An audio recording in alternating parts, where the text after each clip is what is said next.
World Mission Report. Shalom dan happy Sabat kepada kita semua. Tajuk cerita mission kita pada Sabat ini adalah kecelakaan kapal terbang. Cerita ini ditulis oleh Marcel dari Kongo.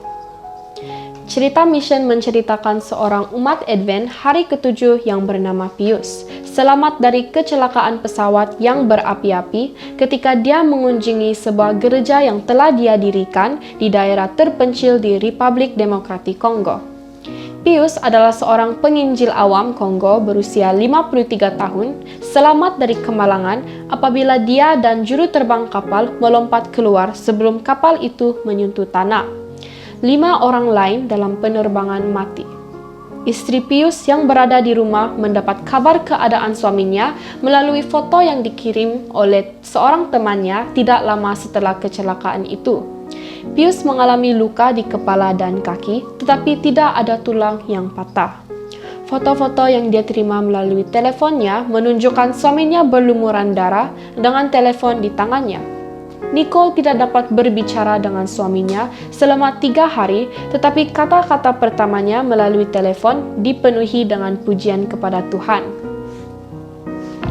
"Aku tidak akan pernah meninggalkan Tuhan ini," katanya padanya.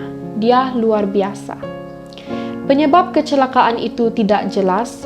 Pesawat buatan Soviet yang dioperasikan oleh syarikat penerbangan tempatan kelihatan mengalami masalah mesin ketika cuba mendarat di Shikapa selepas terbang sejauh 90 mil, yaitu selama 150 km.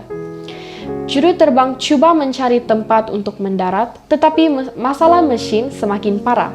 Ketika pesawat kehilangan keseimbangan, asap memenuhi kabin dan Pius melihat juru terbang keluar dari kokpit. Pada masa itu, dia mendengar suara berkata, "Ikuti juru terbang itu." Dia melihat juru terbang membuka pintu keluar dan melompat keluar. Selepas itu, Pius juga ikut melompat keluar. Beberapa masa kemudian, pesawat melanggar semak-semak dan terbakar. Setelah kecelakaan itu, para pemimpin Advent setempat menyampaikan ucapan takziah kepada keluarga mereka yang meninggal. Sebelum kemalangan, Pius menempat tiket tetapi penerbangan berlangsung pada hari Sabat. Dia menjelaskan kepada perwakilan penerbangan bahwa dia memilih untuk tidak terbang pada hari Sabat. "Saya tidak boleh karena saya beribadah pada hari Sabat," katanya. "Tapi penerbangannya hanya pada hari Sabtu," jawab perwakilan itu. Pius memutuskan untuk menemukan cara yang lain untuk mencapai tujuannya pada hari yang sama. Setelah melihat-lihat, dia memilih tiket penerbangan lain untuk sampai ke destinasi tanpa melanggar kekudusan Sabat. Nicole, istri Pius, memiliki banyak pertanyaan tentang apa yang terjadi pada hari itu. Dia tidak mengerti mengapa suaminya dan juru terbang selamat, tetapi yang lainnya meninggal.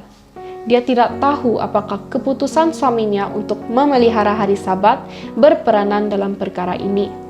Tetapi dia percaya bahwa dia dibebaskan seperti yang dijanjikan dalam Mazmur 91 ayat 14, di mana Tuhan berkata, "Karena dia telah menaruh kasih-Nya kepadaku, maka aku akan membebaskannya."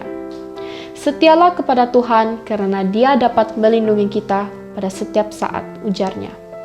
Terima kasih atas persembahan misi Sekolah Sabat Anda yang membantu merintis gereja di Republik Demokratik Kongo dan di seluruh dunia. Itu sahaja cerita misi kita pada hari ini. Terima kasih dan happy Sabat.